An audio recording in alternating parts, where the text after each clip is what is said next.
Olá pessoal, sejam bem-vindos a mais um Papo Saudável, agora com um cenário novo. Vocês já notaram, frente aos outros programas que nós fizemos, né? Tá bem mais bonito, viu, Mirna? Só que com a psicoterapeuta, né, sexual, de casais, de família, Mirna Rosier. Vamos falar um assunto muito interessante, que é sexualidade entre os casais. Tudo bom, Mirna? Tudo bem, certinho. Vamos começar já assim. Existe realmente, é um mito ou é verdade a questão do machismo com a mulher que tem um cargo superior ou recebe mais que o marido? Vamos chamar do marido. Né? Esse é um tema que está muito sendo discutido, né? Quando você fala dessa questão da conjugalidade, né? As questões de gênero, do empoderamento feminino. E naturalmente esse processo de empoderamento em que você desconstrói aquela ideia de que o homem é o provedor, de que existe trabalho de homem, de que existe trabalho de mulher, isso naturalmente gera uma mudança na negociação das relações e nos casamentos. Essa diferença de funções, né? Entendi. Mas, por exemplo, uma dúvida que eu tenho quando nós discutimos profissões nível superior, como eu sou médico, né? Eu não vejo muito em relação à classe médica essa diferença entre homem e mulher em relação à profissão. Talvez tenha, aí que é a minha dúvida, entre dois médicos, um homem e mulher. Então, se a mulher médica ganha mais que o médico, em alguns casos eu acho que pode existir até isso, né? Minha mulher ganha mais, talvez tenha ainda essa relação entre o casal, né? Mas não no mercado, não sei se você está entendendo, em relação ao nível superior. Entendi. O que a gente vem, na verdade, eu acho que junto com essa discussão de empoderamento feminino, a briga principal é que as condições devem ser de igualdade. Certo, perfeito. Né? Então, essa situação de que um homem e uma mulher que exercem uma mesma função, eles devem ser remunerados do mesmo jeito. Exato, perfeito. Né? Só que quando a gente já entra com a questão do exercício da maternidade, as empresas tendem a dar um tratamento diferente, a dar um olhar diferente, porque a mulher tem a licença maternidade. Sim, perfeito. Então é super comum acontecer a licença maternidade e a mulher quando volta a ser demitida, ser desligada. Essa dificuldade por um fator biológico, inclusive. Exatamente, né? Então, ainda quando a gente fala essa questão de condições de igualdade, quando a gente já administra essa situação, não é dado o mesmo tratamento. E aí vem a briga do homem ter o direito também da licença maternidade, paternidade, como é que vai ser administrado isso, né? Mas só por essa condição da mulher ter o bebê e ficar, que seja por 3, 4, 5, 6 meses, a depender do tipo de função que você desempenha, né? Tem empresas que absorvem, entendem, mas tem empresas que ainda não. Que na hora de contratar, é feita a pergunta, você tem filhos? Você pretende ter filhos? Então, no momento que você vê essa pergunta, por que a minha vida pessoal ou a forma que eu administro isso vai interferir na minha capacidade para exercer essa função? Claro. Então, isso ainda no mercado de trabalho, volta e meia, a mulher ainda tem que administrar. Então, ainda existe uma diferença, existe uma briga social, os movimentos feministas para que essas condições se igualem e, naturalmente, isso se estende também para as relações do casal, né? Quando a mulher, de certa forma, porque dinheiro, poder é dinheiro, né? Então, de certa forma, uma mulher que é independente, entendeu? Que consegue sustentar suas escolhas, seus desejos, seus planos, né? E coloca isso na relação em pauta para se negociar, não é um homem que dita aonde vai, o que vai fazer, o que vai comprar. Ela tem também, ela conquista o mesmo direito de escolha e que a opinião dela tem o mesmo peso, né? Faz diferença. Claro que faz. E quando você está numa terapia, que você recebe casais, né? Você recebe casais para essa discussão. Esse é o tema que é mais envolvido? Tem outros temas em relação à sexualidade? Qual o principal tema em discussão? Quando a gente fala dessa questão dos relacionamentos de casal, sempre cai em disputa de poder. Então você já sabe que ao trabalhar a conjugalidade, temas que você vai discutir, questões de gênero, questões de poder, né? Que aí vai dentro as responsabilidades com filhos, né?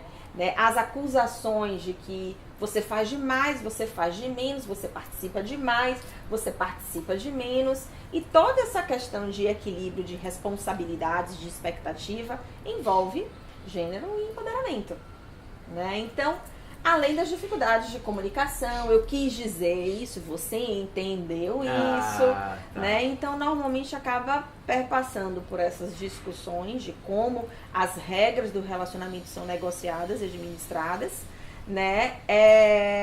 E a questão da comunicação, que interfere nessa negociação. E existe uma melhor forma dessa, vamos chamar de negociação? Existe um melhor momento para essa negociação ou como se faz isso? Por mais que a gente saiba que existem várias formas de se comunicar, não é somente a comunicação verbal, e se a gente cai até nessa questão das diferenças de gênero, o homem tende a ser mais econômico nas palavras, né? A mulher tem uma necessidade de falar o que sente, de expor o que pensa muito maior. Então tem N pesquisas que dizem que as mulheres dizem não sei quantas palavras por dia, enquanto a necessidade do homem é muito pequena. Então já começa uma diferença na comunicação aí. Sim. Como é que alguém que fala demais e necessariamente acaba querendo que o outro, entendeu, também retribua essas expectativas com alguém que normalmente fala de menos, né? Tende a se comunicar mais por atitudes do que verbalizar isso. E convenhamos que dentro dessa questão da comunicação, né, uma das formas de você ter menos eco é se você falar o que você pensa. Ao invés de você depositar uma expectativa de que o outro, a partir de suas atitudes, entenda o que você quer dizer. Né? Então, o desencontro acontece por aí. Então, além dessa questão das necessidades que tendem a ser diferentes por gênero, por personalidade e por aí vai, é importante que você de fato diga o que você está pensando, diga o que você está sentindo, ao invés de tentar subentender que o outro vai entender, e pior ainda, que vai entender aquilo que você quer que ele entenda. E não vai acontecer. Não vai acontecer, isso não acontece desse jeito.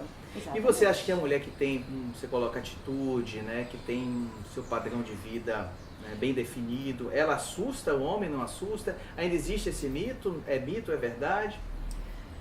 Isso também se aplica a... No dia de hoje que eu tô falando, exatamente, né? Então eu acabo ouvindo relatos de pessoas que de fato se mostram muito, não, eu quero, não é nenhum problema, mas se a gente for falar no contexto de social, de maioria ainda que se traz, e se a gente trouxer até um recorte cultural nordeste, que é onde a gente vive, né, o recorte machista é muito mais forte. Então, se a gente for comparar aqui nas regiões do Brasil, como é que é esse processo aqui no Nordeste e no Sudeste, o Nordeste é muito mais machista.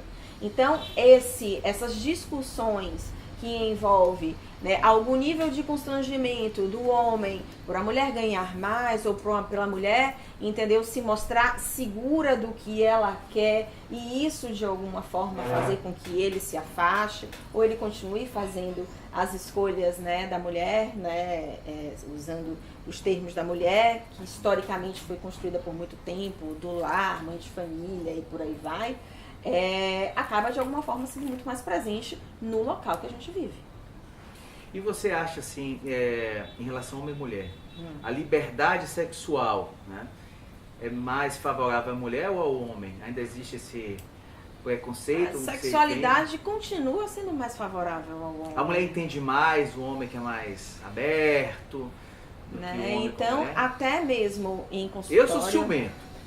Avisando logo. A mulher, quando ela passa a olhar pro lado, eu já fico já... Não, mas eu acho que a questão da sexualidade até feminina, o que fala, é uma mulher que busca o prazer. Então imagine que a gente também dentro dessa questão da construção histórica é aquela mulher que está lá disponível para realizar as fantasias do homem. E as fantasias dela? Esse homem tem essa mesma abertura para realizar e ceder aos pedidos dela? Né? Então, quando a gente fala dessa questão da mulher que tem uma liberdade sexual, é uma mulher que, de fato, além de saber o que ela quer e o que a satisfaz sexualmente, ela compartilha isso e vivencia isso, né? E despreocupado, entendeu? De uma construção de que uma mulher que seja bem resolvida sexualmente, seja fácil, seja piriguete, todos esses sinônimos pejorativos que são embutidos em uma mulher, entendeu? Que de alguma forma se mostre bem com o corpo dela, bem com a atitude dela. Então, esse olhar é um olhar machista. Então, por isso que a gente ainda está presente. Ainda está presente. Eu me lembro assim, na adolescência, tem um tempinho, não tem tanto tempo, né? Que eu sou tão velho assim, mas tem um tempinho. Quando a gente saía, eu saía com minha namorada e normalmente saíam as meninas com a gente e tal, mas sempre acompanhada. Hoje eu já vejo grupos de mulheres saindo isolado, né? Eu acho que já existe uma maior liberdade para a mulher, Sim. né? Não, felizmente elas estão, né? Isso sempre existiu. O que aconteceu é que ela não tinha espaço para expressar isso, porque o julgamento, os olhares, né? Hoje muito menos. Menos, né? Então, mas volta e meia a gente ainda vê alguma manifestação, alguma questão, algum comentário. Então não é algo que deixou de existir, até mesmo porque a gente está num processo de construção, né? E eu entendo que já que essas construções históricas, desconstruções históricas, movimento social, nunca é rápido, né? Então a gente está em processo de construção e eu acredito que um olhar completamente desvinculado de preconceito, de machismo, tá longe ainda para ser Tá distinto. longe. Mas você não acha que às vezes há um exagero em alguns discursos feministas? Será que não existe um exagero? Tem, não existe. Eu acho, também eu não sou a favor do radicalismo. É. Existe o radicalismo para uma ponta, existe o radicalismo tanto dos movimentos feministas, Claro. e por aí vai. O que eu acho interessante é você criar um espaço para discutir esse tema. Certo. Porque ele acontece e é importante que se discuta, não é simplesmente veja Isso. e todo mundo se cala e fica todo mundo com sua opinião e não compartilha, Isso, perfeito. né? Mas concordo com você, existe também um extremismo, né, em Sempre é bom alguns diálogo, movimentos. né? E essa discussão. Para finalizar nosso programa, tem a dica do Cezinha. Aí você olha para a câmera e dá dica para os nossos internautas, seguidores. Eu acho que até dentro dessa questão de relacionamento, né, até vinculada a uma das perguntas que você me fez sobre qual é a principal questão, é os casais se comunicarem melhor, né? De fato, terem um momento a dois, investirem em intimidade, investirem em afinidade, compartilharem seus desejos, planos, porque ao longo do tempo isso muda e a gente não pode, entendeu, depositar a questão do que o outro vai adivinhar porque eu mudei, porque o outro vai conseguir descobrir em que questão eu mudei, quais são meus desejos, meus sonhos. Que se converse, que se dialogue, que a todo momento tentem negociar, entendeu? Qual é a expectativa que cada um tem na relação. Verdade. Diálogo sempre é a melhor solução, né, Mina? Exatamente. Mina, Rosê, muito obrigado, viu, pela Obrigada participação. a vocês pelo convite. E, claro, outros convites virão. Aguardo então. Tchau, um abraço Obrigada. a todos.